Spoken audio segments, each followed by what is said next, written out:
There is no stopping the most dedicated. It's a cold, wet morning in this Rust Belt corner of Pennsylvania. They're here in their hundreds for a presidential appearance only announced at the weekend. Are you looking forward to seeing the president? I am so excited, I'm like shaking. Do you feel your life has been made better over the past 4 years? Absolutely. Why is that? All the opportunities, the jobs. He's done great things. I love Trump. I think he's a fighter. I think he plays dirty sometimes, but he fights for the values I believe in. What are you handing out? Hand sanitizer. Okay. Are you worried about COVID? No. Forgotten men and women. The campaign videos are on a loop, but they're not necessary. What's really clear talking to people here is that they haven't come down here to make up their minds. They're not undecided. They are utterly convinced that Trump's their man. His arrival, as always, is filled with a feel-good patriotism. Okay, who has not voted yet? Who doesn't intend to vote? Who's not going to vote?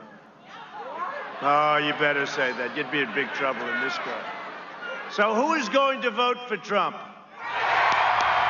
So it's clear from the rally that Donald Trump has been hugely effective in making people feel better. But are their lives actually any better? Lehigh County was won by Clinton in 2016, just.